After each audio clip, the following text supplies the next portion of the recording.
Hello everybody, my name is Christius and welcome to another discussion about Dragon Ball Super. Today we'll be discussing episode 130. There wasn't an episode last week, and I also didn't upload a video last week because it was spring break and I was very busy doing very important procrastinating things. Wasn't working on any homework, and I was actually visiting some friends and spending time with some family. All really good. Um, but now we're back into it, and oh my goodness, was the wait definitely worth it. So, in this episode, there are various things. Overall, I like the episode. The episode is one of the best episodes they've put out. It's really awesome. It was definitely worth the wait. There were a few things here and there that I didn't like, and I'll explain those as I go through. There's some things I'm kind of iffy about. I haven't decided if I like them or not, and I'll talk you through all of that as we go on. So the episode opens like they've all been opening since the Kefla fight, or actually the Khalifa and Kel fight.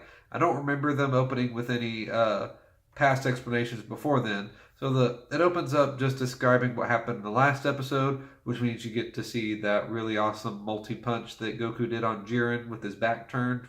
That was lovely. And throughout most of the episode, or at least the first quarter or so, or the first half of the first quarter of the episode.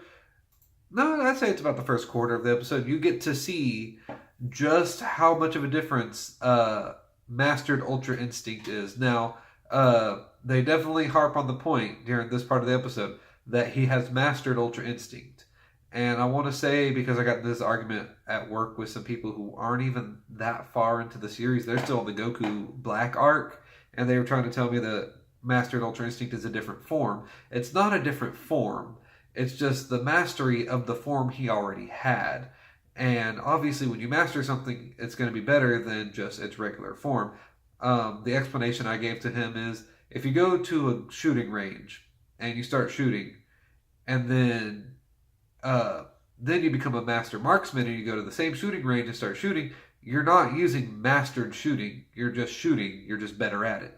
And that's what Goku is. He's not using Mastered Ultra Instinct. He's using Ultra Instinct. He's just better at it. And rewatching it, I watched it a little bit to remember what happened. I think I know why he hasn't mastered now. Obviously, he's been in the form, 3 times before, or this is his 3rd time. And, third time's the charm. But also, I don't think, yes, he almost hit unconsciousness, but I don't think he went into full unconsciousness. Like, in every other time that he entered Ultra Instinct, I think he got completely knocked out. He went completely unconscious, and then it was just his instincts going, just his pure animal Saiyan drive to fight and to not lose. And I think that is why he was only able to dodge and he wasn't able to attack without thinking. It looked like he was about to reach unconsciousness, and then he went into Ultra Instinct. I think he found it within himself to enter Ultra Instinct without losing consciousness. Now, he almost lost consciousness, but I think he was able to do it without completely losing consciousness, and I think that is why he's able to now attack without thinking. I know it's weird. When you're unconscious, you should be able to do things without thinking better than when you're fully conscious. But that's just my theory, is that he wasn't fully unconscious when he went to Ultra Instinct this time. And it just showed the difference in power now between Goku and his Mastered Ultra Instinct and Jiren as we've grown to know and love or hate him, depending on which side you're on. I personally like Jiren. My manager does not like Jiren, very much does not like Jiren. And I know there's a lot of people that are either completely for or against him. I don't think there's that many people on the fence about him. You either love him or you hate him. And I personally like the guy. But one of the things I don't like in this episode involves him, and I'll get to that. So during the first quarter of this episode, you just see the pure difference between Goku and Jiren now. And Jiren's just laying in, or Goku, my bad, I'm just so used to Jiren beating up Goku that the sentence is really weird for me. Goku is just laying into Jiren and just decimating him. Jiren can't even land a hit on him. And I never thought I'd be able to say this sentence. Like, from the first time I saw them fight, I did not think I'd be able to do this. But yeah, Jiren is basically a toddler to Goku right now. And Goku is just wailing on him. And that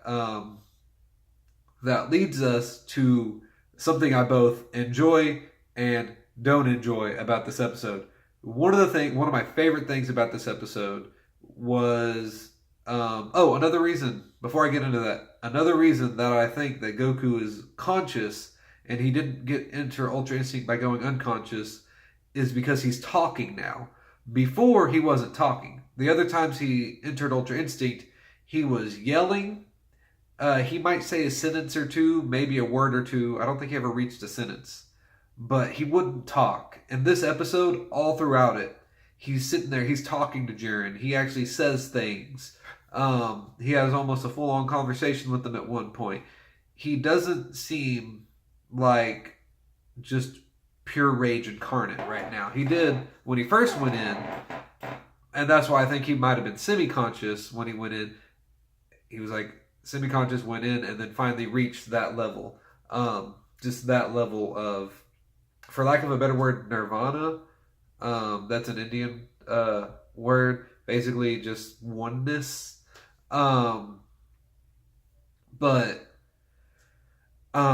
That's one of the things I really enjoy about this episode is Goku actually talking. He didn't seem like Goku before when he's in the other forms, which was all nice and well and good, but he just didn't have that Goku quality that we all know and love and some also hate.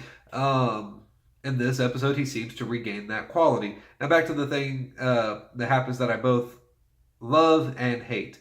What I love is the flashbacks. The way they're doing the flashbacks in this episode, they're focusing in on the eyes and they're reflecting the past of the characters in their eyes. And you see this first with Jiren. After Jiren just gets decimated and knocked into the rocks, you see he gets really mad and he yells, "No, this won't happen again. Strength is absolute. Strength is justice, blah, blah, blah." And it like zooms in on his eyes and you see pictures of his backstory, him watching his parents die, him as a child alone, the evil figure, you see all that. And that's a really, really good storytelling device that I really like. They say that the eyes are the windows to the soul, and a lot of what people are is the past experiences that they have been through. There's a lot coming just from normal human knowledge and the fact that I'm a psych major. We go through this a lot, and I really, really, really like that they're throwing that in there and that they're doing the flashbacks that way instead of full cutaways, which are impactful enough and they're really nice. Full cutaways to the past. This is just going into their eyes and seeing their memories, basically, or their memories. Obviously, we've seen it before, but you know what I mean. It's a really impactful storytelling piece, and I enjoy it, and I love every time it happens in this episode, and I really hope that whenever they do a flashback now, that's what they do. That's what they go to. I know they probably won't, and they probably did it just because this is a super crucial moment, but I really, really hope it'll make the anime so much better if anytime they have a flashback, they go to that. The thing I don't like is Jiren's attitude. And it's not really his attitude I don't like. I don't like the disconnect between the Jiren we met at the beginning of this and current Jiren. Now, they spliced Jiren, to me, 3 different ways. And I don't know why. I hear there was some disconnect between Toriyama and the anime staff when they were creating Jiren. But Jiren went from a relatively sullen, quiet character that didn't really care about anything all that much, and you just see him meditating and then just walking around. The first attack he does is like a quarter of the way through the tournament, and he attacks Kale. And after that, he doesn't do anything again. And then Goku. and then he goes back to meditating, and then he wakes up for Kefla, and then after Kefla's defeated, I think he goes back to meditating again. I'm not sure. And then finally, when he starts fighting, he's still really, really impersonal. He doesn't exude any amount of caring. He just is a blank slate, basically. And then as the episodes of going up, or have been coming out and coming out, he's been developing more of a character, and most people like character arcs where someone's developing more and more and more. But the character that they have now doesn't mesh with the character that they came out with. Jiren now is someone that's full of pain and anguish and rage from the traumas he faced, from watching his family die, from watching that big evil guy, who I think might have been Topo, but that's just my own theory, kill his family, and then him getting a master and getting friends, and then attacking that guy, and then losing and having his friends abandon him, and you get all this anger and pain and just anguish inside of him, and that's how you get the Jiren we have now. You don't see any of that in the Jiren before. The Jiren before, his backstory might as well have been he was a monk that fought maybe one or two other monks on an isolated planet, and that's why he's so strong. He's a really isolated character, which, yes, people with that kind of pain and anguish are isolated, especially with his friends leaving him. But this guy's just completely isolated, but not to the point of not wanting to be around anybody. He seems perfectly fine with Dispo and Topo being there. It's just, he seems different, and not in a good way. I really wish they'd went with this Jiren we have now from the beginning of the arc, instead of kind of trying to shoehorn it in at the end of the arc. But that's my own personal thing. Some people might like it. Some people might think it was really good storytelling. I just personally don't find it all that appealing. And this is the beginning of it. The way they splice it the third time will be a little bit later. So you see Jiren unlocking his power completely, and he just decimates the stage. Everything's engulfed in flames. Goku's engulfed in flames. It doesn't really hurt him, but everything you see is fire and red and hot, and I really like the symbolism there. Goku's like glowing in silver and blue, and then you got Jiren. It's like the fight between red and blue again, even though there's some silver thrown in there with Goku. And Goku's form just looks beautiful. So does Jiren's. Jiren just looks awesome, epic. Like, his is just awesomeness, and Goku's is epic and awesome, and also elegant at the same time. Anyway, I digress. You see him power up, and we go into the other thing I don't like. The peanut gallery. People in the stands, I don't mind them talking. I don't even mind the Omni Kings talking. But what they said a lot of the times in this episode, or at least the once, just irked me, and they didn't need to say it. They could have spoken. They could have said something, just not, oh, look, Goku beating Jiren must have awakened his past trauma. Oh, no, he's more powerful now. Whatever will we do? You literally just saw the beautiful, beautiful eye flashback right before they said all that. So them saying that was completely useless, and it kind of took away from the eye flashback, in that you have them explaining it just in case they couldn't figure out what that meant. Here's an explanation for you. I don't like that. They could have dropped the explanation. They could have remarked on how much more powerful he is, which they did, but they didn't have to mention that it's because of that Goku beating him awakened his past trauma. They could have just stuck with, oh no, he's more powerful now. Goku's in trouble. They could have had more exposition about that. They could have maybe remarked on, like, good qualities about his power, like, oh my goodness, we can't believe someone was this strong without Ultra Instinct. No, they had to just remark on, oh no, his past, blah, blah, blah. I didn't like it. Everything that happened after that, though, I thoroughly enjoyed. You see Jiren and Goku going at it, and they're almost even. Goku has a slight upper hand, and Jiren lays in a few good hits, and I think he a blast or two, I'm not sure. You see him using what I assume is Topo's Justice Flash, just a much, much stronger, more efficient, and more has a more quantity of bullets coming out, basically.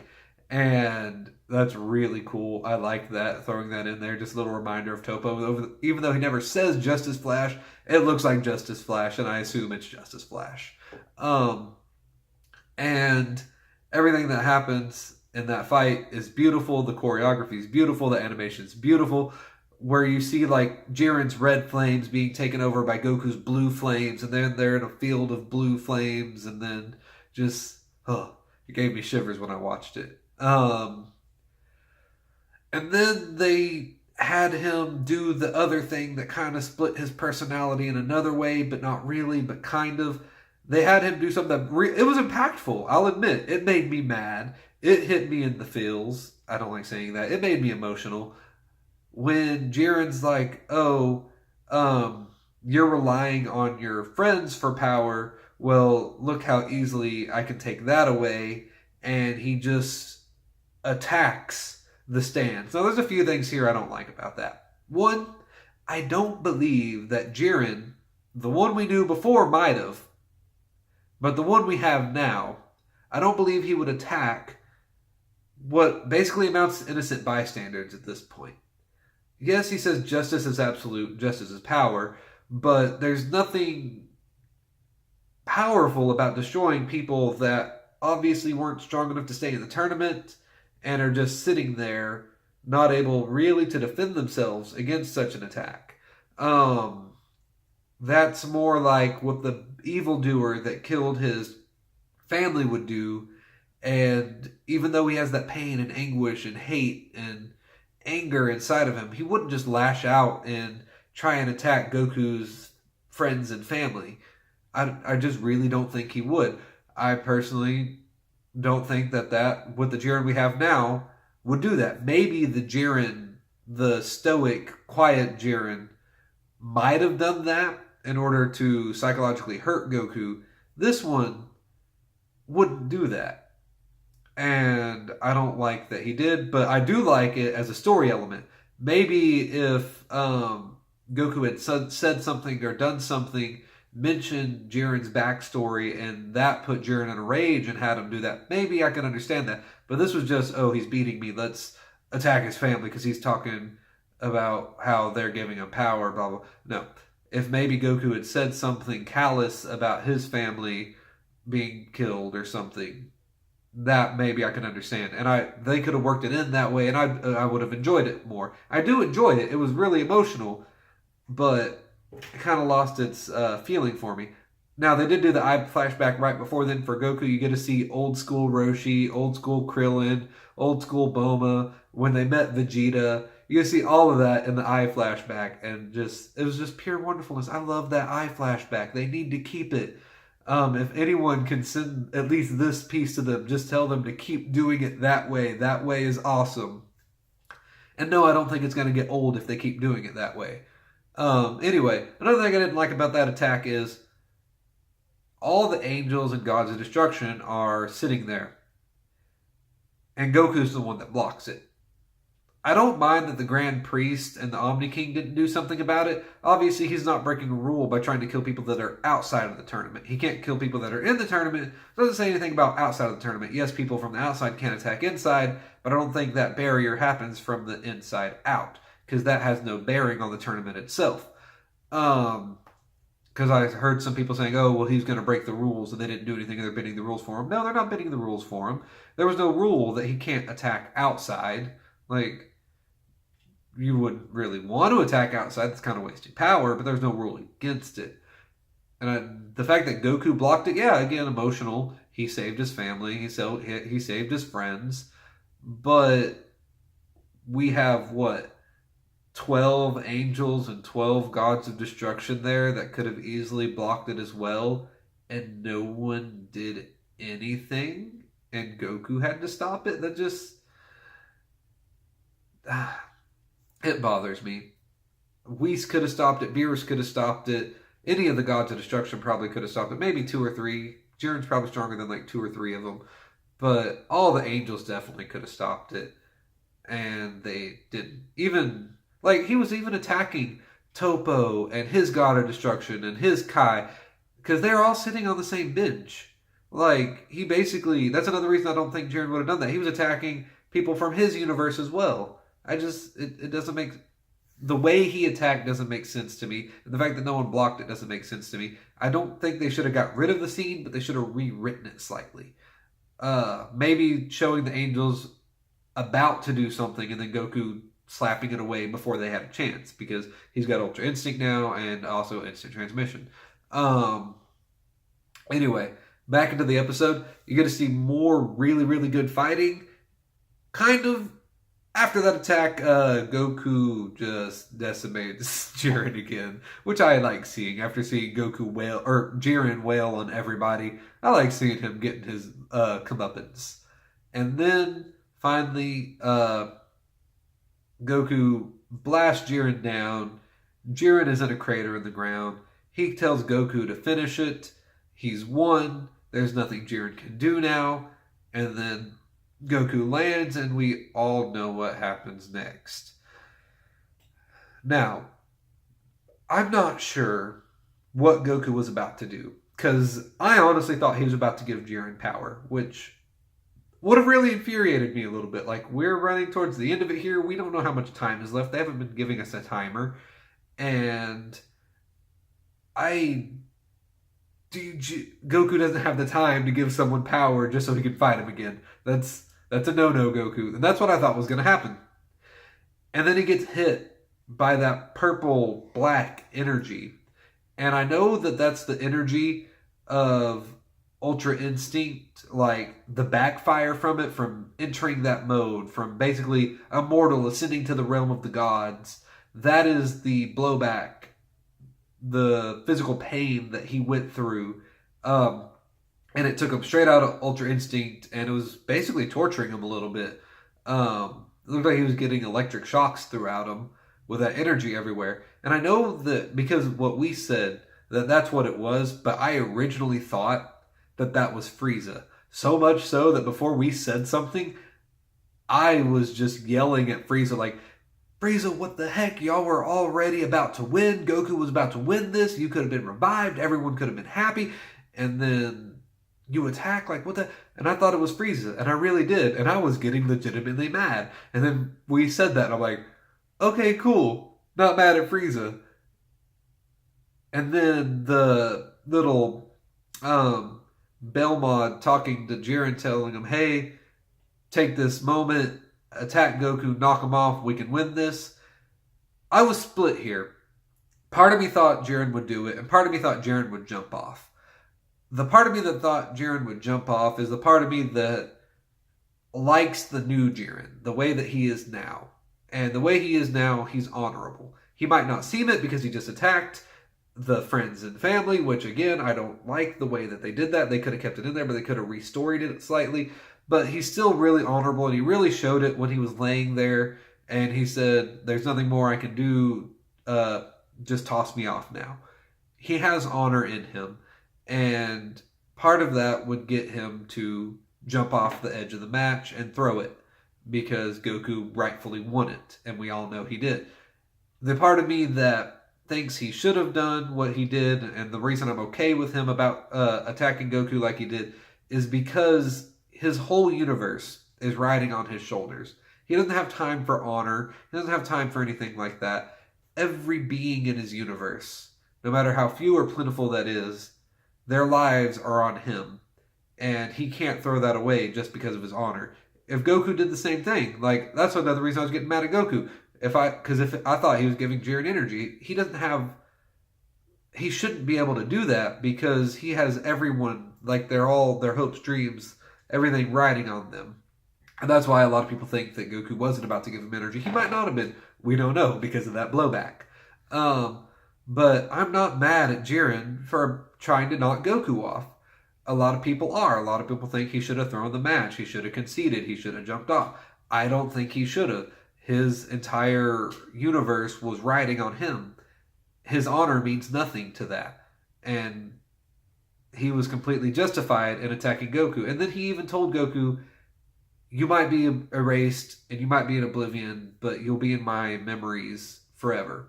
And that, to me, was him showing his honor. Like, I don't want to do this. and I'm going to respect you and remember you always, but I have to do this, so just know that. And then he attacks Goku. And I honestly thought that he was gone. I didn't forget about Frieza. I thought Frieza attacked him. But yeah, for like that split second, I forgot about Frieza. And then Goku got hit by an attack. I'm like, there's Frieza.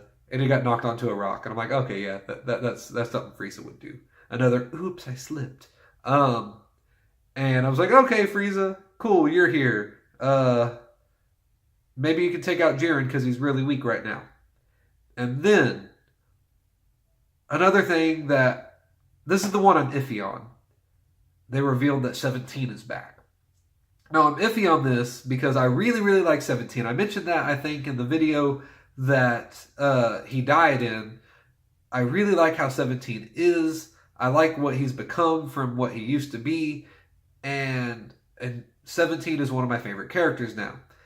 And he died, and it was emotional for me. And as much as you can for an anime character, I grieved for his loss, even though, okay, not as much as you can for an anime character, as much as you can for a Dragon Ball Z character that can get wished back in like half a season. I grieved for his loss. I did. And then now he's back. And part of me feels robbed for 17, really. He had that moment. And now he's back. And then part of me's elated. 17's back. And that explains to me why Frieza hasn't been attacking. Frieza was probably about to attack, and 17 probably grabbed him and said, hey, bro, hold on. You're in no state to fight. I'm in no state to fight. Let's both of us recover our energy. And I know androids have unlimited energy. Dude, he blew all his energy up. He probably had to recover. And he's probably like, let's just recover our energy. Wait, see what happens. If Goku loses, we can jump Jiren then. And that's exactly what they did. This is straight up a 17 plan. I don't know how he got Frieza to go along with it. Maybe he knocked Frieza out. But this is straight up a 17 plan. And I'm really happy that he's back. I just feel slightly cheated of the emotional death that he had. But that ends it for this episode. This last episode was my shortest one, and this one is my longest one. I really like everything that happened in this episode. I hope you like how I described it, everything I said in it. If you do, like, subscribe, share it if you want. But yeah, this episode was really cool, and I can't wait for next week. Hopefully it's next week and they don't make us wait another week till we get another new episode and we get what I can only assume is the conclusion of the fight, which will be 17 and Frieza fighting Jiren. Alright, so until next time, see ya.